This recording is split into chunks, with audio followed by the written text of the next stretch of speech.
Welcome to Tea and Chat, a new series where I answer your beauty questions, chat through anything new and exciting that might have happened in the industry, and generally have a big catch up with you. This week I had quite a few questions about spots and how to cover them, how to treat them, so if that's of interest to you, I think you'll really like this one. So a little bit of background for this series. I had a week off a little while ago and I was thinking a lot about my videos, and I thought I'd just be really honest with you.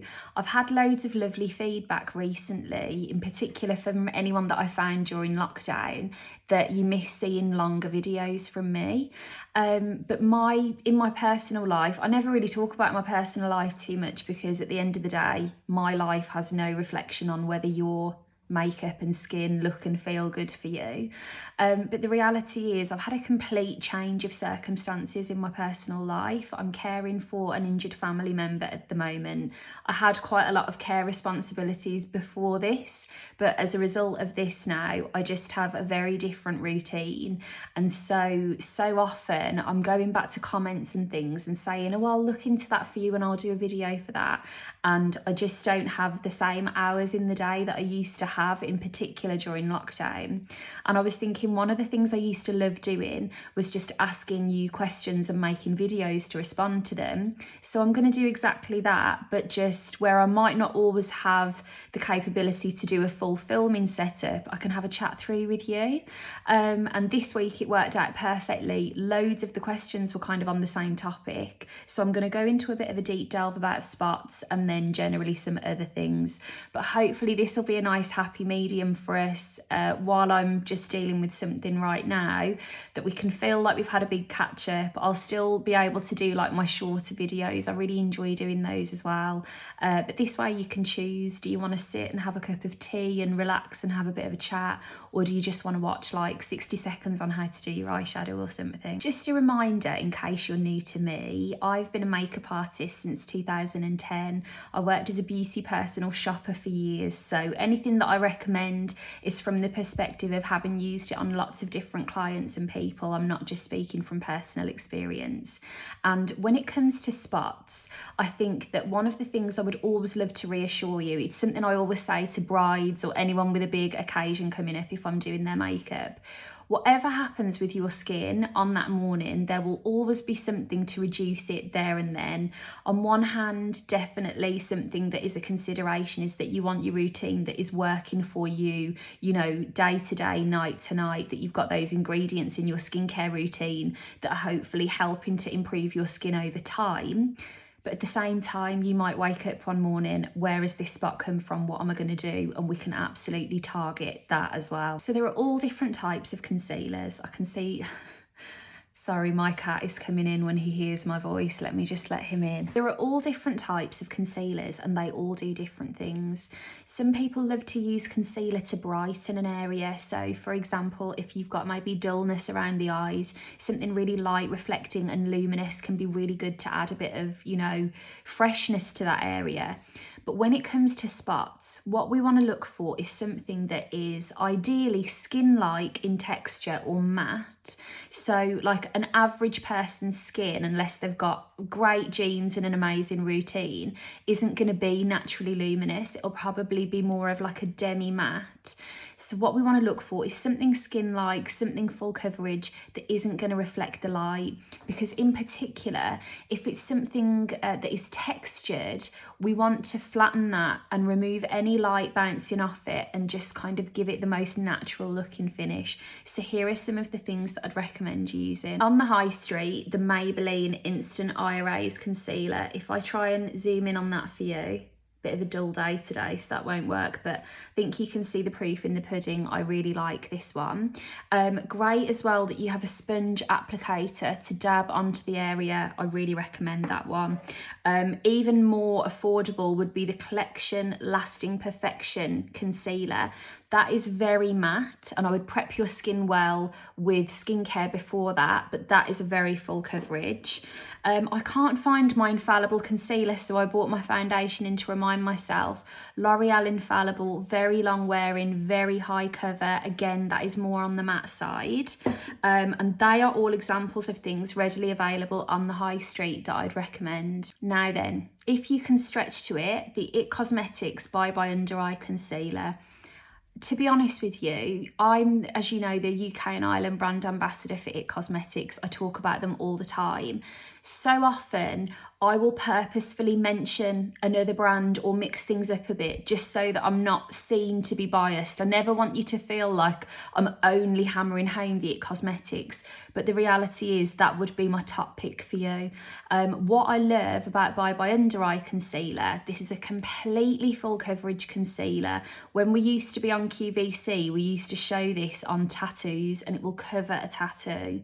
The great thing with this is it's very bouncy and it looks almost like hydrating. It's not sheer or slippy, but it just gives a nice healthy look to the skin, even though it's full coverage, and a tiny bit goes a really long way.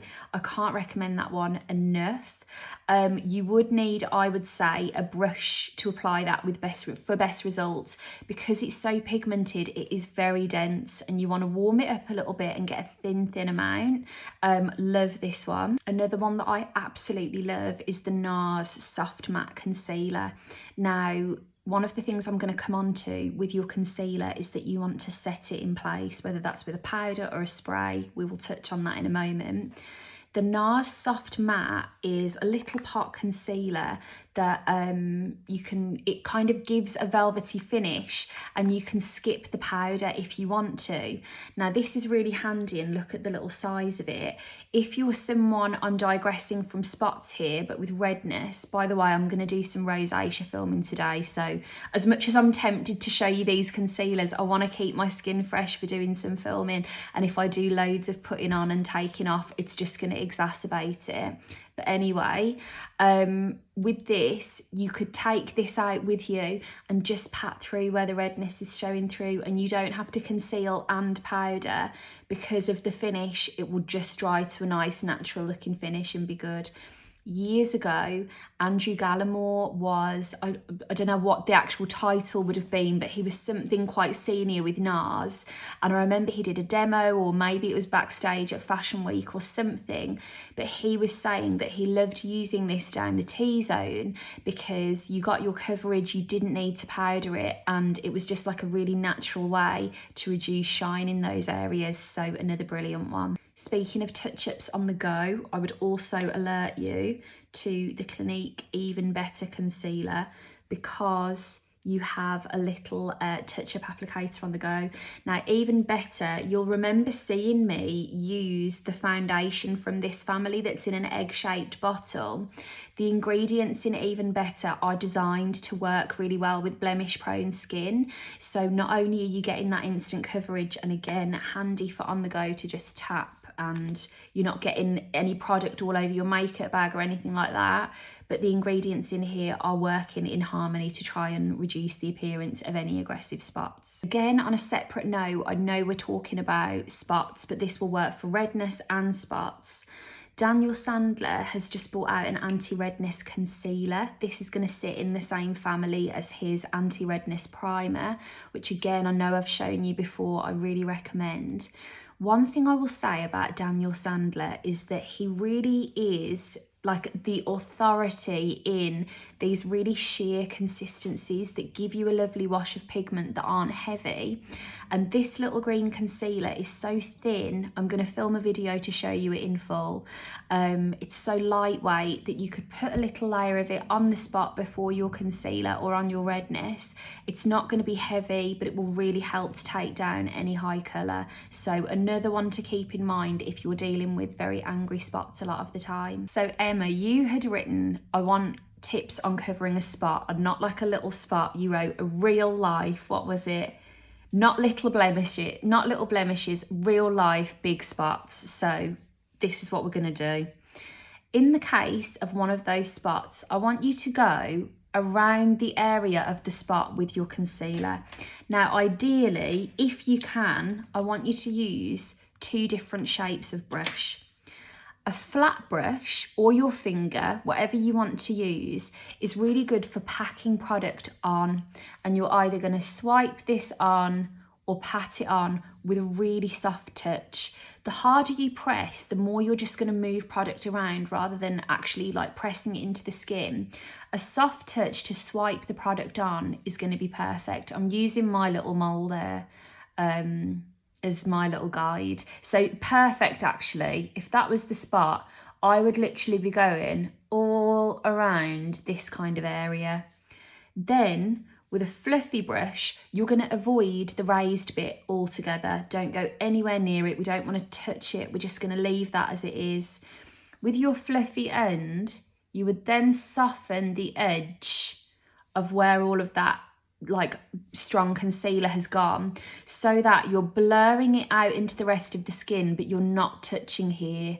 If this is already hot, irritated, textured, whatever is going on with it, the last thing we want to be doing is touching it too much. So you can absolutely buff to your heart's content everything else and leave that as it is. Now, I bought 2 high street examples for you that would be perfect for this. These are the Peaches and Cream 52 brush for the flat one and 35 brush for the fluffy one. If you want some really great affordable brushes, you're not going to go wrong with Peaches. The Peaches brushes, they wash so well. They come in all different shapes and sizes. Do you know what I always try and say? And it's such like a niche thing to mention, but it's so important. Like my face is quite large and round. Someone else's face could be quite narrow and long. And so a brush that is the perfect size for my foundation or eyes or concealer or something would be a completely different brush to what someone with a narrower face would need. And what they do is all of these little shapes, they do them in varying sizes so that you can have these shapes for your toolkit in a size that will suit your face shape. That's super technical and you don't have to go into that much detail if you don't want to. If you've never even thought of that, then forget everything I just said.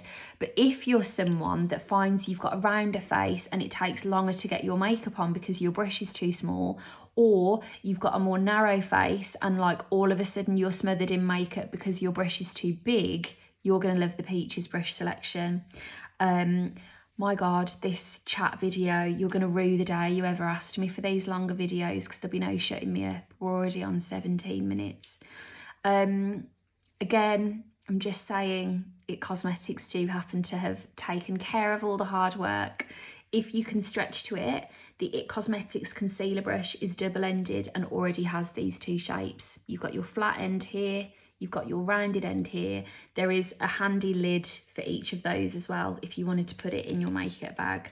But that would be my top tip for you. Now, to get this, when it comes to making your makeup last really well, a lot of this can be achieved with the right skin prep. And I know it might sound counterintuitive for a blemish-prone skin, but we want to make sure that the skin is really hydrated. And so you might want to look at kind of lightweight options to hydrate the skin so that that moisture is locked in without overloading what is maybe a blemish prone skin elsewhere. I say about the hydration because another thing that came up in the questions, if I look again, can I just say as well with the questions, I know I just mentioned Emma a minute ago, but I'm not going to say who's asked what, so that if you want to ask a personal question, I'm going to put a question box on my stories every week, or you can leave a comment, whatever you want to do. I'll just tag you at the bottom if I've touched on something that you've asked me so that you know that we've chatted through it. But like if it's something you'd rather not have me say, oh, you know, you've asked this, then there's that level of anonymity. What was one of the questions here that I wrote down? I cannot find a concealer that isn't drying and it covers redness and bumps was one of the things that came through. The thing is, with that blemish prone skin, you may find that your skin is more like a combination. You've got dry areas, you've got oily areas. You may find that the spot itself is dry. When your skin is dry, it's going to try and absorb moisture from anywhere that it can, and that includes your makeup. So if you put your lovely hydrating concealer on a dry thing, 2 hours later it can look really dry and crusty because it's just literally drank all of that moisture because it wanted it.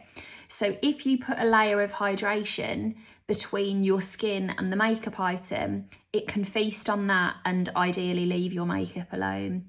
A few I thought I would show you. I went to Superdrug the other day just to generally have a little look at, you know, what the latest offerings are. I was picking up a few things and I was having a mooch.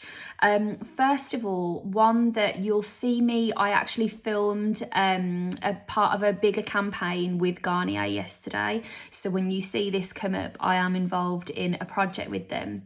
This Hyaluronic Aloe Serum from Garnier is hyaluronic acid plus aloe, really lovely under your makeup. The whole purpose of the campaign was to explain how it can be really useful in making your makeup last the day.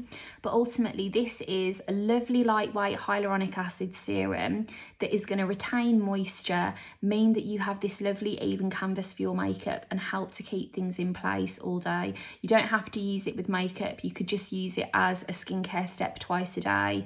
One of the reasons I was really excited to work with them on this actually is I know that like hyaluronic acid serums are absolutely, you know, 10 a penny. However, with that having the aloe in it as well, it's just that bit extra comforting for having redness. So a really lovely, affordable serum. That was one of the questions that came through actually, and I have been keeping an eye on some of my favourite high street picks, so I will do another video on those for you. The other one that I'd really recommend is Sally Hughes's Gel Quench. Sally's range is fantastic. She has essentially made a capsule edit of everything you might need for a lovely skincare routine. She has a beautiful kind of simple cleanser, a beautiful balm cleanser. She has a rich moisturiser, a more lightweight moisturiser, an exfoliating tonic. It's just a really well thought out, easy, simple range. If you just wanted the basics of your skincare routine, it would be perfect. But in terms of thinking of like a blemish prone skin or locking your makeup in for the day, Gel Quench is more of a lightweight consistency and texture. So it's really densely hydrating without feeling heavy. Really beautiful for this time of year as well. And again, affordable, readily available in Superdrug. I would really recommend. For general like day-to-day maintenance, the Holy Grail Pixie Glow Tonic. This is one of those things that like for years and years that has been one of my go-tos. I always have this in my kit.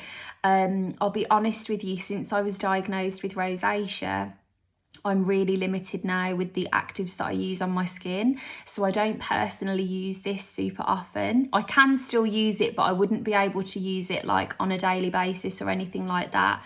But on someone that doesn't have rosacea, or for someone with blemish prone skin, my goodness, this is a really simple, gentle toner. It will gently exfoliate at the same time. If you're using this under someone's makeup to prep for makeup, it's very smoothing, instantly adds a bit of radiance.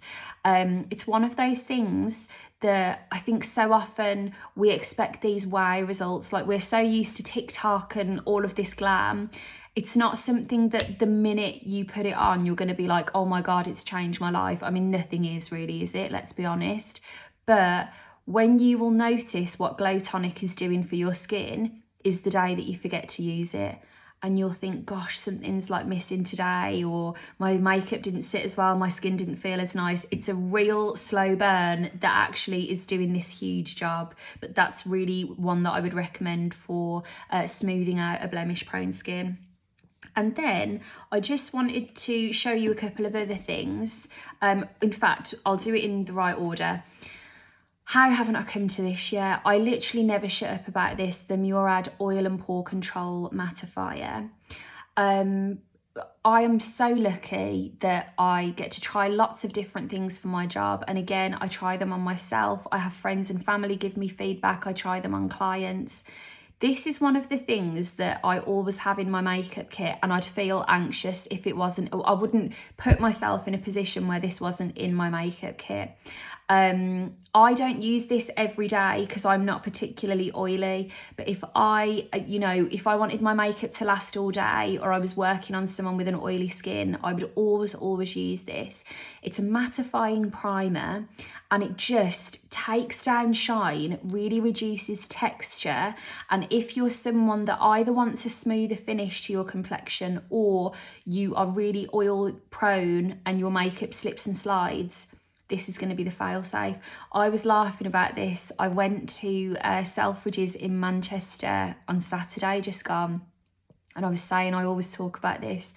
And whenever I mentioned it this one time, someone wrote to me and said that after I mentioned it, they went on to Look Fantastic to read the customer reviews and see what they said. And in the customer reviews, it said that I had told them about it, but that they got on really well with it. Really, really great. This is a real investment. It is. And first of all, I would also just say, like, everyone is so worried about their pores and no one else notices them a fraction of what you probably notice them. However, that said, if you are worried about them, that is going to be the one for you. It is an investment, but again, a tiny bit will last you, and it's one of those things that is just absolutely great, and it would be, remiss not to mention. Now then, on a more affordable note, the other week, I would, again, receive things to try, very grateful to do so, but if it's not relevant for your skin, it just sits there doing nothing. So I don't even know how to pronounce this. Succinic acid blemish treatment from the Inkey List. I had a huge spot the other week, probably my own doing, picked something tiny that didn't even need to be picked. The next thing, volcano.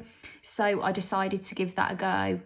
Oh my gosh, I used it over a couple of days and my spot was really, really big and angry, and when it's not coming to a head and all of that, it reduced it so quickly. I couldn't believe. As I say, that it was kind of an anomaly for me and a really noticeable big thing. And I did it over a couple of days. It's not like, again, 10 minutes later it was gone, but I was amazed at how quickly it managed to reduce something so aggressive. In general, I really think the Inkey List is just one of the best brands out there. Again, we're talking about spots, but just with a bit of a redness hat on. The azelaic acid is fantastic if you're dealing with any redness. That's also a really good one generally for texture in the skin. Affordable as well, and very competitively priced in relation to other available azelaic acids on the market.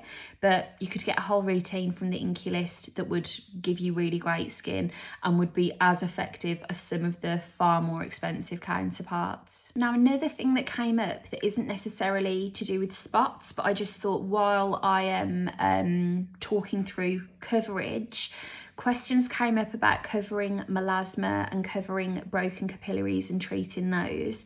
If I start with the melasma, what you're going to want to do with a melasma is colour correct it before you conceal it. Oops. So I brought in a few examples of correctors. The NARS Radiant Creamy Concealer, which I'll be coming on to in a second, that kind of consistency is available in colour correctors to suit all skin tones.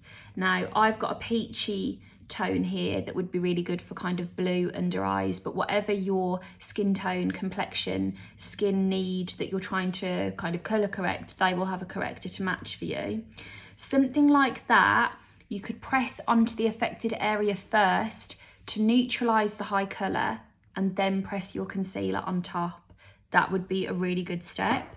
Another example of those that I think is really good, Bobbi Brown do these corrector sticks. Now, I think both of these are fantastic. Your black packaging is your traditional concealer. Your black and a colour packaging is your corrector type colours.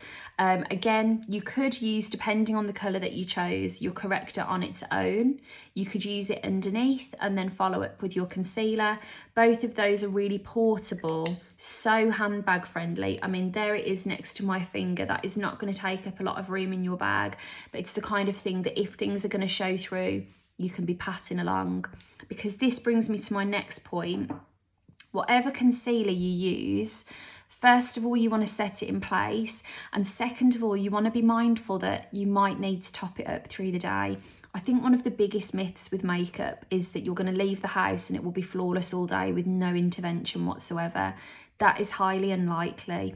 In particular, if it's something like a spot or redness or something that feels hot to the touch or something that's irritated, rather than feeling cross that you look at it 3 hours later and it's gone, if you just pack whatever that was in your bag and give it a tiny little top up each time you go to the bathroom, more often than not, wherever you're going, there's going to be a mirror in the bathroom.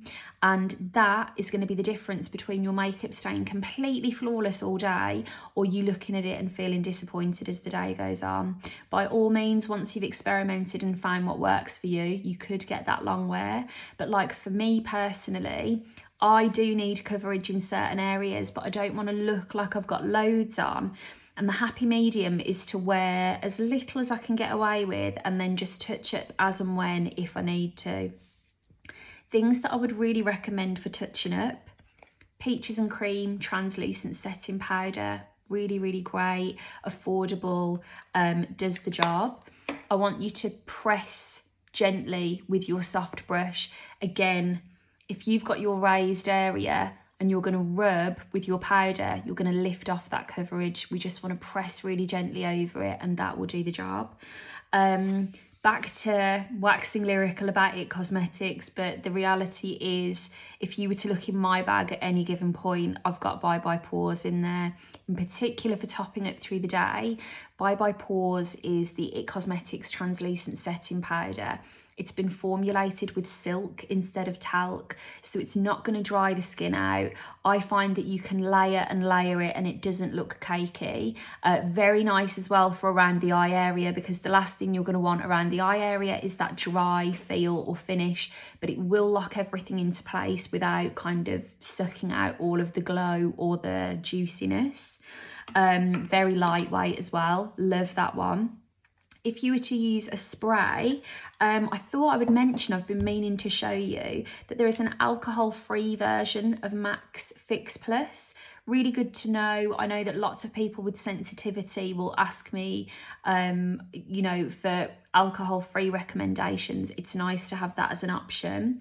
I am not a setting spray person. I really just, most of them, they go over my head. I don't really use them that much. I'm not bothered. I'm much more will powder where I need. However, I had a question, a different one, saying question about setting makeup. I like my makeup and skin being dewy, and setting sprays just don't seem to work for me. For you, or for anyone that thinks they hate setting spray, you need the Half Magic Dew Lock. So essentially, Half Magic's Dew Lock is designed to give you radiance and a glow. So if that's not for you, don't go near this. It's not a pearly glow. It is a fresh, I've been for a walk, I've just got like a nice healthy glow kind of glow. Something like this is brilliant to lock your makeup in, but also give you that just freshness. Do you know what I've been using this for a lot? If I accidentally overpowder in the moment, the nice thing with Bye Bye Pores is, like, if you were to put quite a bit on, give it 10 minutes, it settles down a bit. But like so often for me, I might be filming straight away and I'll put my powder on and think, oh gosh, like I've put a bit too much on there. I didn't want it to be as velvety. That is really lovely if you need your powder to set your makeup, but you don't want to completely mattify the complexion. Really nice. But genuinely a really lovely, different, like I'm not a setting spray person, but I'd happily pack that and use that. And then one last question to do with kind of concealer and eyes was, someone had asked me, you said you don't feel confident to wear eye makeup anymore because you're concerned about it settling into fine lines. Now, say for me, I hope that you would really get from this page that I always try and say, use whatever you already have at home, use it up, make the most of that. However, when it comes to concealer for around the eyes, I do think that your product is a really important step here, because some concealers are completely full coverage, matte in finish, fuller in texture.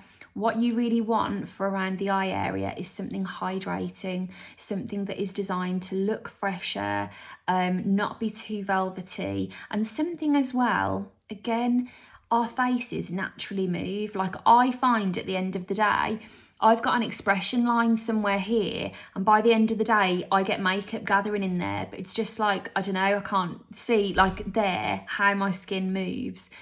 Your makeup is likely to run around a bit through the day, and that is absolutely normal. I think the cat is going to actually run off now because someone's just come in that he loves. But something creamy that you can just smush into place if it moves around a little bit, and then setting with a touch of powder or setting spray. What you could do if you wanted to set with setting spray, if you didn't want to use powder, is take your brush. This is a little tip I learned from Ali Martin, who is fantastic. If you don't already follow her, I can't recommend her enough. She's also bonus points for being a Scouser. You could spray your brush and pat that around the concealer as well if you wanted to set things into place without powder. But as well, with avoiding things settling into fine lines, I would also recommend find something really hydrating, but try and find something that is pigmented with a tiny amount, because the less you use, the less likely it is to sit in those lines. And so if you can find something that you use a little dot of and spread it really thin, it's not going to gather because there's barely anything on. Naturally, Bye Bye Under Eye completely comes to mind for this. Again, Maybelline Instant Eye Erase would come to mind. And another one that I bought in to show you would be the, how have I forgotten the name of this? Radiant Creamy Concealer from NARS. It's beautiful for around the eye area. Then a few quick fire questions that I thought were really interesting. Someone had asked me, why don't beauty bloggers talk about facial hair? And I thought, do you know what? That's fair enough. I don't think I've ever mentioned facial hair. I remove my upper lip. I find that my makeup goes on so much more easily. I find that because I wear a full coverage, in particular with my redness, it would gather there and really cling to those hairs. So I remove my upper lip every few weeks. Another thing that I was thinking is, are you on TikTok? I see so many people on TikTok doing hair removal videos. I feel like TikTok in general is just a little bit more, I don't know, conversational maybe. So people that come to mind that I know definitely do hair removal, like showing you what they do and stuff. Hannah of Hand St. Luce often shows her hair removal. Koshal often shows her hair removal. And I wonder whether if you were on TikTok, you might just be seeing it all the time and it would be totally normal. I don't do anywhere else because I'm worried about it coming back thicker, but I would be open to doing that if I thought I could get away with it. But hair removal, I mean, lots of my friends as well use those the little blades that you can use, and it can be a really good way to have a completely smooth finish from your makeup.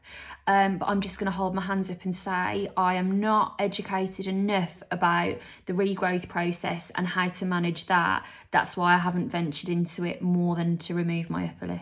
And then this one, I was asking someone about this week, soap brows. So someone had asked me, once you've done your soap brows, how do you do your makeup around them? And I think it's got to be one of two things. So say for me, because I wear so much coverage, if I were to do a soap brow after I'd done my foundation, then it would literally just pull all of the foundation and start to go quite cloudy. I think with soap brows, because they're such a unique thing in that the texture of them just will not play ball with a majority of other complexion products, I would say do them first and then gently do your complexion around them, and you might want to use your tiny brushes. So if you've got your big foundation brush for everywhere else, that's fine, but I would then really gently carve out your base around the brows. I would do them first so that you're not pulling anything into them. But yeah, I hear you. If it's something that you really need a lot of coverage right up to the brow, I don't know whether soap brows would be the best fit for you. Okay, as per my change of circumstances at the beginning of the video, I'm not going to be able to finish all of the things I was planning to tell you today. So I'm sorry to come to a bit of an abrupt end, but I really hope you enjoyed that. If there's anything in particular we can chat through, please feel free to leave me a comment. I'll also put a a question box on my Instagram stories if you want to leave any questions there that are a bit more intimate or you don't want to write publicly.